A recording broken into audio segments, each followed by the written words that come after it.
Hello કિસાન મિત્રો, કિસાન પુત્ર officer ચેનલમાં આપનું હાર્દિક સ્વાગત છે। હું છું તમારો પ્રિય ખેડૂત પુત્ર બારડ મુકેશ। તો ખેડૂત ભાઈ, આજે એક આપણે વાત કરવાના છે કે ચણાની અંદર ફ્લાવરિંગ સમયે ક્યારે પિયત આપવું જોઈએ અને ફ્લાવરિંગ માટે કઈ કઈ દવાનો ઉપયોગ કરવો જોઈએ, તો તેની આજે આપણે વિડીયોના માધ્યમથી સંપૂર્ણ માહિતી આપવાના છે। તો જે ખેડૂત ભાઈ આપણી ચેનલની અંદર નવા આવ્યા હોય તે ચેનલને લાઇક, શેર અને સબસ્ક્રાઈબ કરવાનું ભૂલશો નહીં અને બે લાઇક ઘંટડીને ક્લિક કરજો, જેથી આપણા ખેતીને લગતા અવનવા વિડીયો આપણા સુધી પહોંચતા રહે। અને આ વિડીયોને વધુને વધુ ગ્રુપની અંદર શેર કરો, જેથી આપણા દરેક ખેડૂત ભાઈઓને તેમની માહિતી મળતી રહે।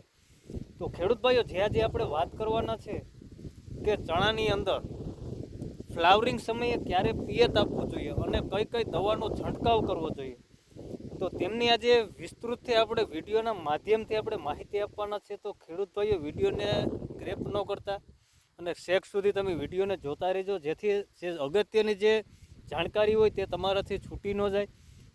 તો ખેડૂત ભાઈઓ, જે હું આજે તમને વાત કરવાનો છે કે ચણાની અંદર જ્યારે ફ્લાવરિંગનો સમય હોય ત્યારે કઈ રીતે પિયત આપવું જોઈએ।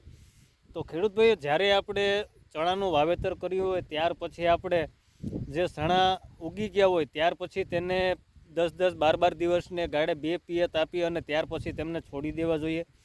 જ્યારે 5થી 10% ફૂલ દેખાય ત્યારે તેમને પિયત આપવું જોઈએ અને પિયત આપ્યા પછી કઈ દવાનો છંટકાવ કરવો જોઈએ જે ફ્લાવરિંગ માટે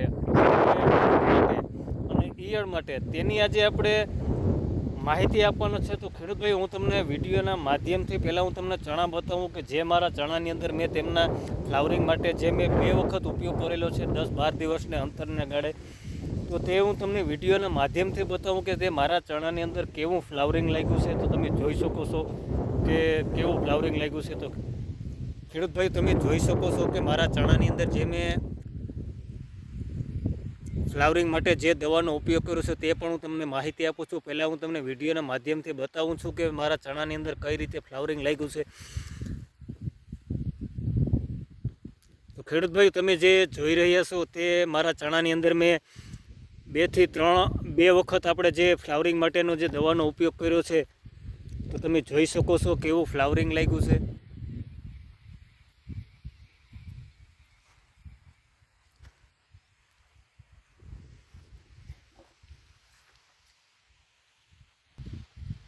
તો ખેડૂત ભાઈઓ, જે હું તમને વિડીયોના માધ્યમથી જે મેં તમને માહિતી આપી છે અને બતાવ્યું છે કે ચણાની અંદર બહુ સારું ફ્લાવરિંગ છે, તો તેના માટે મેં કઈ દવાનો ઉપયોગ કર્યો છે તે હું તમને બતાવું। તો જે આપણે ફ્લાવરિંગ માટે કે જે વિન્સર કંપનીનો આવે છે, જે બેક્લોબુટ્રોઝન, જે 40%, જે આપણે કલ્ટરના નામથી ઓળખીએ છીએ, તેનો મેં પહેલી વખત મેં ઉપયોગ કર્યો ત્યારે 7થી 8 mlનો ઉપયોગ કર્યો હતો।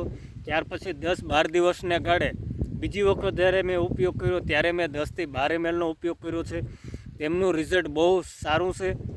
તેથી વિડીયોના માધ્યમથી આપણે ખેડૂતને ક્યાંક ને ક્યાંક ફાયદો થાય તે હેતુથી આપણે વિડીયોના માધ્યમથી દરેક ખેડૂત સુધી માહિતી આપતા હોય છે। તો અને ત્યાર પછી જે આપણે ઈયળ માટે થઈ અને જે એમામેક્ટિન જે મમરી આવે છે, જે આપણે પ્રોક્લેનના નામથી ઓળખીએ છીએ, તો તે પણ મેં જે વિન્સર કંપનીની આવે છે તે પ્રોક્લેનનો મેં ઉપયોગ કરેલો છે।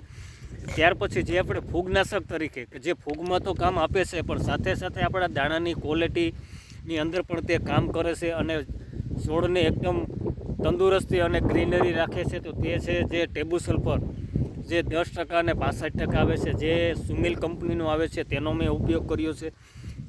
તો ખેડૂત ભાઈઓ, જે આપણે જે પ્રોડક્ટનો મેં ઉપયોગ કર્યો છે તેનું 100% પરિણામ છે, મેં તમને વિડીયોના માધ્યમથી પણ બતાવ્યું છે।